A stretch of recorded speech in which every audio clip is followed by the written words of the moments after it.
everybody, welcome back to the channel. Today we're also going to be doing more continuation. So this is the final video in the Being Afro-American at NYUAD series. I hope you guys have been enjoying it so far. Oh, what is it like bearing the responsibility of being like your representative of your culture on campus? It's kind of an interesting role to play because it almost feels like I'm repeating a lot of the things I used to do in the U.S. because I went to a pretty diverse high school, but it was still mostly white kids, and so it was kind of like that awkward place of being like the token black friend, and like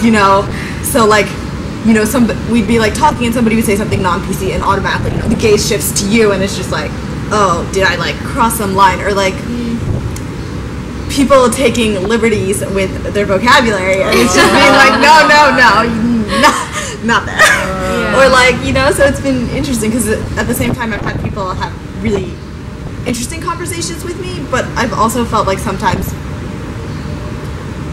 like it's kind of been just like they can say they're my friend as like kind of almost an excuse for like making a funny joke or something. I don't know, like I feel like I've had the kind of the conversation about like microaggressions on campus, and I think it's something that's not super recognized, or like people really feel like you're exaggerating. And so it's funny when I have these, which has been kind of interesting for my friends, because my friends have been able to see it on a first term basis, seeing how I'm treated when I ask something versus kind of like a white male student asking for something, and it's opened their eyes because it's not something they knew or accepted until it was like I was a close personal friend. They're like, why would they say that to you? Why wouldn't they just give it to you? Like like when I asked for this happened so easily, but like I had to like jump through extra hoops, and so it's been interesting to like kind of serve on both ends.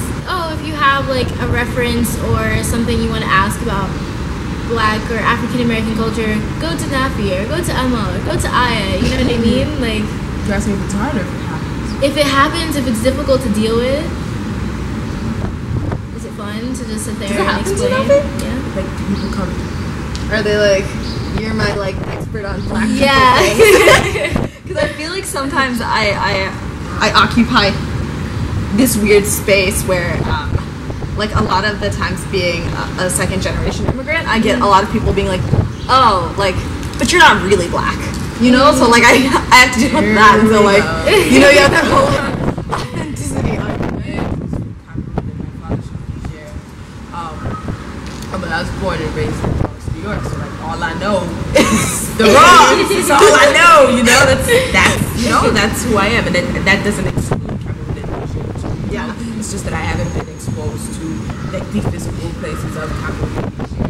But I remember one time one kid was like, why do you talk about Africa when you're not even African? Oh wow. Like, why do you talk about it? And I was just like, I was just looking at him like, oh wow, you're missing so much right now, And so like, I mean, that's happened to me in that way, but then in terms of people coming to me and being like, hey, like, you're a Black person, riddle me this. Like I don't think it happens as explicitly, sort of being like, hey, you're Black, let me ask you this. Yeah. You would know. But but there's still this like sort of like, I feel like there's more of when there's like a certain like topic that's in the news or something, then I get like specific questions. Because that happened a lot last year, but like before that, there was never like just, I don't think anybody ever came just to like ask me about like random things. But what I do love is that like some of my friends who just never thought about this stuff, like I'm like even smiling right now as I explain it. But like some of my friends who just didn't have to think about the African American experience and stuff like that. Like and they come and seek you out and like, okay, I actually want to understand. I don't want to be ignorant. You're my friend, and because you're my friend, I'm going to make this effort to figure out like what's actually happening.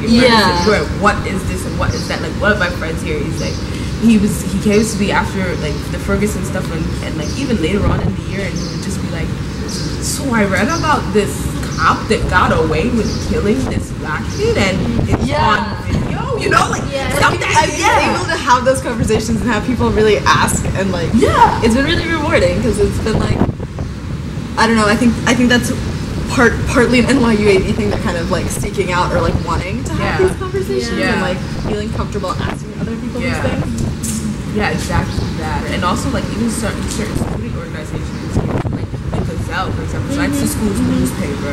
And like last year, they, you know, sort of approached me with like, hey, like, you want to write on this, or you want to write on that, and even right now, we're getting approached about this stuff too. So it's like, what's nice is it's evolving where other people care about other people's situations here. You know, it's not just the African Americans. It's like everybody's caring about each other. Sort of like, hey, I want to give you this platform to say whatever it is you have to say because it's important and it's best if it comes from you. Yeah. You know. Benefits of having a super diverse campus. Normally we can find somebody. Yeah. Or when we're talking about world issues. It's really nice to be able to be like, oh, like this person is actually from Crimea. And like talk about these issues and how it affects like their community. Right.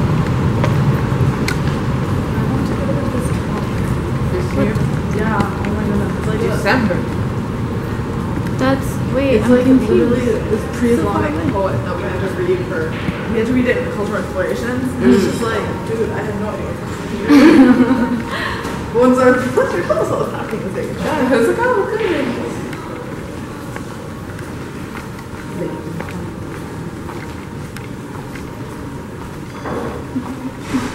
See, this is the activity zone. I love the way they decorated this place. Look. They decorated it more. Like, they didn't used to have, like, the runs. Yeah.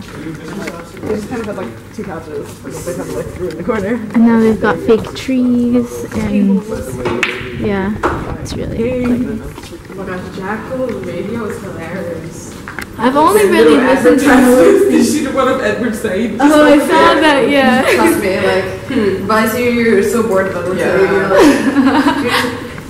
It's like the go-to if you don't know what to say in class. Exactly. I think that's very Orientalist. I think this is, you know, like, because it happens in my other class too. I'm just like, And if it's not Orientalist, it's Marxist. Yeah. And I just, to this day, don't know what Marxism is. they never had like a proper. Okay, so this is the multi-faith room. Push your pull. His pool.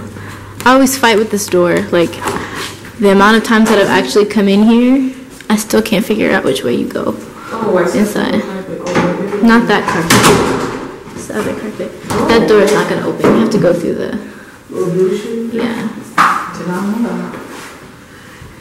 These are always so pretty. Oh, this is so cute. I've actually never been here. Yeah, so I think this is my favorite place on campus. It's so, like, when you walk in here, you just feel a sense of peace. Unless there are kids skateboarding outside, then that peace is disturbed, but... Yeah. They have Reza Aslan's Zealot in here. Oh yeah, the bookshelf of multi-faith knowledge. Yeah. Walking the Bible. It's interesting. Scientology. Oh God, why is that here? Why is that here? Because it's the multi-faith. Oh, they put Qur'ans in here. That's nice. They weren't here before. Oh, they got Reza Aslan's no God but God. This was interesting in the beginning. I was like, what exactly who's he writing for? Yeah, that's a real question. Who did he write for? Yeah. But it's whatever.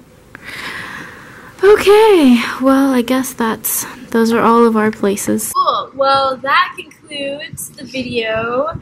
Thank you guys all so much for watching. I hope you enjoyed this series.